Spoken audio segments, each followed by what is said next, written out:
আপোনালোকে এটা কথা মন কৰিছেনে যে হঠাৎ বজাৰৰ পৰা 2000 টকীয়া নোটবোৰ হেৰাই থাকিল। সেইদিনালৈকে আমি বজাৰত এটিএমত 5000 টকা নোট উলিয়াব গ'লেও 5000 টকা বিচাৰিলেও দুখন 2000 টকীয়া নোট লগত 500 টকীয়া নোট আহিছিল। 10000 টকা যদি এটিএমৰ পৰা বিচাৰো হয়তো 5খনকৈ 2000 টকীয়া নোট আহিছিল। আপুনি এটা কোনো এটা এটিএমত 2000 টকীয়া নোট নাপাব। হঠাৎ 2000 টকীয়া নোট বজাৰৰ পৰা অন্তৰ্ধান হৈ গ'ল। আচলতে নোটবন্দীৰ সময়ত প্ৰায় 4 লাখ কোটি টকাৰ 2000 টকীয়া নোট প্ৰস্তুত কৰিছিল ৰিজাৰ্ভ বেংক অফ ইণ্ডিয়াই।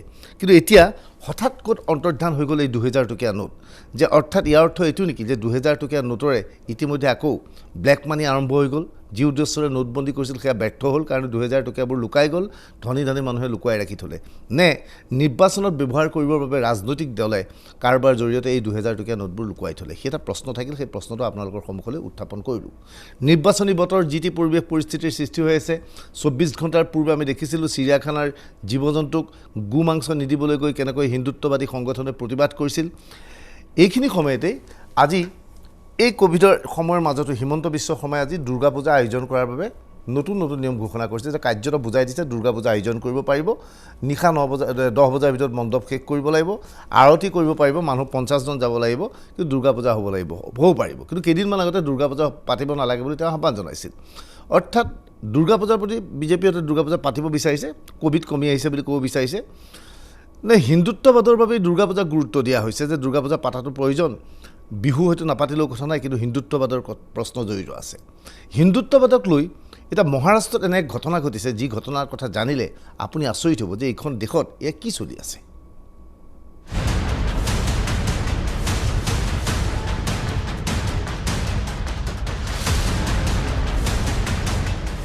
মহাৰাষ্ট্ৰৰ বিখ্যাত সিদ্ধিবিনায়ক মন্দিৰৰ বাহিৰৰ দৃশ্য এয়া। সিদ্ধিবিনায়ক মন্দিৰৰ বাহিৰত এইদৰে ব্যাপক হাৰত নিৰাপত্তা বাহিনী মোতায়েন কৰা হৈছে মঙলবাৰৰ দিনটোত।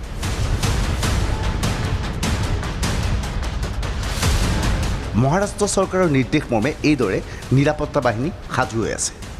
আচলতে মঙলবাৰৰ দিনটোত সমগ্ৰ মহাৰাষ্ট্ৰত বিজেপিয়ে এক অভিনৱ প্ৰতিবাদী আন্দোলন কাৰ্যসূচী গ্ৰহণ কৰিছে।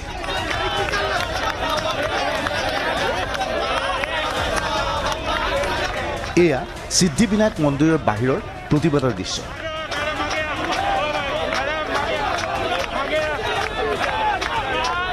বিজেপি কৰ্মীৰ প্ৰতিবাদ এয়া। মহাৰাষ্ট্ৰৰ শিৱসেনা আৰু কংগ্ৰেছ NCP চৰকাৰৰ বিৰুদ্ধে এইদৰে বিজেপিয়ে প্ৰতিবাদ কৰিছে।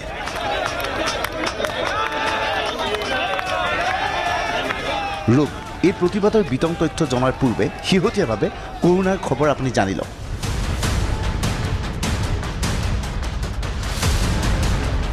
যিকোনো মুহূৰ্তত ভাৰতে কৰোনা আক্ৰান্তৰ ক্ষেত্ৰত আমেৰিকাক চেৰ পেলাব। এই পৰ্যন্ত আমেৰিকাত কৰোনা আক্ৰান্তৰ সংখ্যা 80,38,037 জন।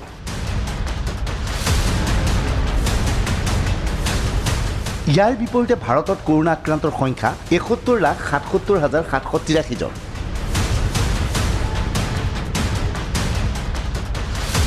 আজিৰ দিনটোত দেশত নতুনকৈ 55,000 কৰোনা আক্ৰান্ত। মহাৰাষ্ট্ৰত কৰোনা আক্ৰান্তৰ সংখ্যা 10,53,000।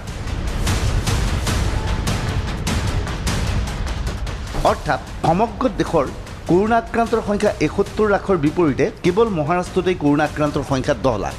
অৰ্থাৎ দেশৰ মুঠ কৰোনা আক্ৰান্তৰ 1/7 কেৱল মহাৰাষ্ট্ৰৰে। এনে অৱস্থাত মহাৰাষ্ট্ৰৰ পৰিৱেশ পৰিস্থিতি মন কৰক। এইখিনি সময়তেই মহাৰাষ্ট্ৰ বিজেপিয়ে এই প্ৰতিবাদী কাৰ্যসূচী গ্ৰহণ কৰিছে। এই প্ৰতিবাদী কাৰ্যসূচীৰ উদ্দেশ্য জানিলে আপুনি হতবাক হৈ পৰিব। বিজেপি নেতাৰ দাবী, মহাৰাষ্ট্ৰৰ সকলো মন্দিৰ খুলি দিব লাগে। যোৱা মাৰ্চ মাহৰ পৰাই কৰোনাৰ বিভীষিকাৰ বাবে মন্দিৰসমূহ বন্ধ কৰি ৰাখিছে মহাৰাষ্ট্ৰ চৰকাৰে।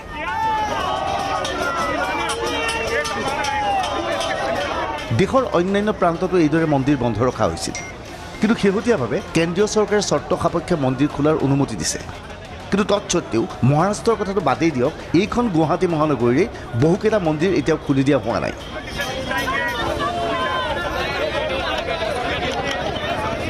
উদাহৰণস্বৰূপে গণেশগুৰিৰ গণেশ মন্দিৰ। কিন্তু মহাৰাষ্ট্ৰৰ বিজেপিৰ অদ্ভুত দাবী, কৰোনা আক্ৰান্তৰ ক্ষেত্ৰত মহাৰাষ্ট্ৰ এতিয়া দেশৰ ভিতৰত 1 নম্বৰ স্থানত থাকিব পাৰে, কিন্তু মন্দিৰ খুলি দিব লাগে, কিয়নো ইয়াৰ সৈতে হিন্দুত্বৰ কথা জড়িত আছে। মহাৰাষ্ট্ৰ বিজেপিৰ দাবী ভক্তৰ বাবে মন্দিৰ খুলি দিয়ক।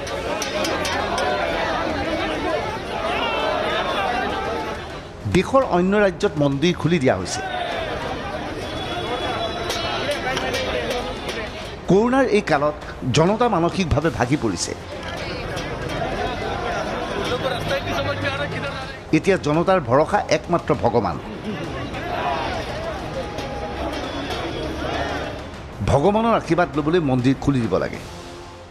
लेकिन जो इस संकटमय परिस्थिति में आज लोग कंफ्यूज मानसिकता में है, तो हम भगवान के मंदिर में जाके शांति मिलती है, हम प्रार्थना करते हैं, यह हमारा संस्कार है, संस्कृति का है महाराष्ट्र की देश की।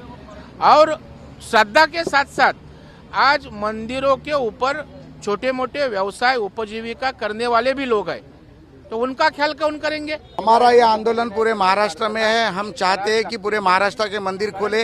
सेक्युलर भावना से चलने वाली उद्धव सरकार को हम ये बताना चाहते हैं कि आप उनकी बात सुनकर हिंदुओं के ऊपर अगर अत्याचार करोगे तो हिंदू जमीन पे उतर जाएगा और जमीन पे उतरने के बाद आपको गाड़ देने का काम भी करेगा। এইদৰে মন্দিৰৰ বাহিৰত হাতত আৰতি লৈ গুণগুণাই ওলাই আহিছে বিজেপি কৰ্মীসকল। এইখিনি সময়তে আন এক বিতৰ্ক সন্মুখলৈ আহিছে। মহাৰাষ্ট্ৰৰ ৰাজ্যপালৰ মুখ্যমন্ত্ৰীলৈ পত্ৰ। আপুনি এজন ধৰ্মনিৰপেক্ষ ব্যক্তিৰূপে পৰিচিত। তেনে ক্ষেত্ৰত মন্দিৰ খুলি দিয়া নাই কিয়? ইতিমধ্যে সমগ্ৰ বিষয়টোক কেন্দ্ৰ কৰি মহাৰাষ্ট্ৰত বিতৰ্কৰ সৃষ্টি হৈছে।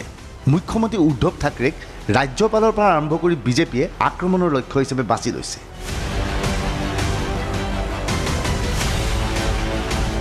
এইখিনি সময়তে আন এক ঘটনা সংঘটিত হৈছে এইখন অসমত। কৰোনাৰ এই কালত হঠাৎ ৰাজ্য চৰকাৰৰ নতুন সিদ্ধান্ত। দুৰ্গা পূজা চৰ্ত সাপেক্ষে উদযাপন কৰিব পাৰিব। মণ্ডপ বন্ধ হ'ব নোৱাৰিব।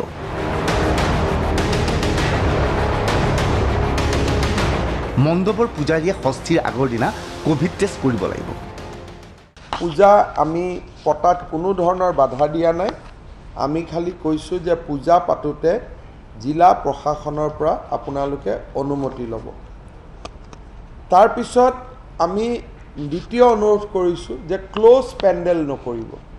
পেণ্ডেল বনোৱাত আমি বাধা দিয়া নাই, কিন্তু পেণ্ডেলটো চাৰিওফালৰ পৰা মুকলি হ'ব লাগে, ক্ল'জ হ'ব নালাগে। আমি সেইটো এটা কথা কৈছোঁ যে ইট শুড বি এডুকুৱেট স্পেচ থাকিব লাগে। এণ্ট্ৰি আৰু এক্সিট গেট দুটা হ'ব লাগে। যিফালেদি এণ্ট্ৰি কৰিছে সেইফালেদি এক্সিট হ'ব নালাগে, যিফালে এক্সিট কৰিছে সেইফালেদি এণ্ট্ৰি হ'ব নালাগে। স্বাভাৱিকতে পূজা কমিটিৰ দায়িত্ব হ'ব যে পূজা মণ্ডপত কোনেও যাতে মাস্ক আৰু হেণ্ড ছেনিটাইজাৰ ব্যৱহাৰ নকৰাকৈ প্ৰৱেশ নকৰে। আমি এটা নিয়ম ৰাখিছোঁ যে পূজা যিসকলে ভলেণ্টিয়াৰ্ছ আৰু পূজাৰী থাকিব তেওঁলোকে কম্পালচৰিলি পূজাৰ আগদিনাখন টেষ্ট কৰিব লাগিব। পঞ্চমীৰ দিনাখন তেওঁলোকে মেইন পূজা কমিটি আৰু পূজাৰ পুৰোহিতজনে পঞ্চমীৰ দিনা তেওঁলোকে কোভিড টেষ্ট কৰিব লাগিব আৰু দেৱী মাৰ বিসৰ্জনৰ পিছত তেওঁলোকে আকৌ এবাৰ টেষ্ট কৰিব লাগিব। এইটো কিন্তু একেবাৰে মেণ্ডেটৰী। হিমন্ত বিশ্ব শৰ্মাৰ এই বক্তব্যৰ পৰা স্পষ্ট হৈ পৰিল দুৰ্গা পূজা উদযাপন কৰিবলৈ ৰাজ্য চৰকাৰে অনুমতি দিছে, অথচ অধিকাংশ পূজা কমিটিয়ে এইবাৰ পূজা অনুষ্ঠিত কৰিবলৈ অপৰাগতা প্ৰকাশ কৰিছে। প্ৰশ্ন হৈছে দুৰ্গা পূজা উদযাপন কৰিবলৈ ৰাজ্য চৰকাৰে অনুমতি কিয় দিলে? কেৱল হিন্দুত্বৰ স্বাৰ্থতেই কৰোনাৰ এই কালত অনুমতি দিয়া হৈছে নেকি? অৱশ্যে হিমন্ত বিশ্ব শৰ্মাই যুক্তি আগবঢ়াই কৈছে ৰাজ্যত এতিয়া কৰোনা আক্ৰান্তৰ সংখ্যা ক্ৰমাৎ হ্ৰাস পাইছে। অৱশ্যে পূজাৰ বাবে কেতবোৰ চৰ্তও আগবঢ়াইছে হিমন্ত বিশ্ব শৰ্মাই। দুই তিনিটা আমি ৰেষ্ট্ৰিকশ্যন আনিছোঁ যে 10 বজাৰ পিছত পূজা মণ্ডপটো ক্ল'জ কৰি দিব লাগিব। ডিষ্ট্ৰিক্ট এডমিনিষ্ট্ৰেশ্যনে মাত্ৰ এখন প্ৰতিমাহে একে সময়ত বিসৰ্জন দিয়াব আৰু ইমাৰ্চনৰ ডেট 2-3 দিনলৈকে ৰাখিব পাৰিব যে আজি এখন কালি এখন পৰহি এখন তেনেকৈ অৰ্গেনাইজ কৰিব আৰু ইমাৰ্চন কৰোঁতে ভাচনি কৰোঁতে কোনো প্ৰচেছন কৰিব নালাগে। প্ৰশ্ন হয় পূজাত ৰেষ্টুৰেণ্টত যাব পৰা যাবনে? মটৰচাইকেলত উঠি বন্ধুৰ সৈতে পূজা চাব পৰা হ'বনে? ইয়াত অকণমান ৰেষ্টুৰেণ্ট আদি 9টা বজাৰ পিছত পূজাৰ কেইদিন আমি বন্ধ কৰি দিব দিছোঁ, আপ টু 9 আমি ৰাখিব দিছোঁ। তাৰপিছত বাকী যিখিনি আছে সেইখিনি একেবাৰে সৰু সৰু, বহুত বেছি দীঘলীয়া তাতে একো নাই, যে 9টা বজাত ৰেষ্টুৰেণ্টখিনি বন্ধ কৰিব, পিলিয়ন ৰাইডিং নকৰিব, কালচাৰেল ফাংচন নাপাতিব।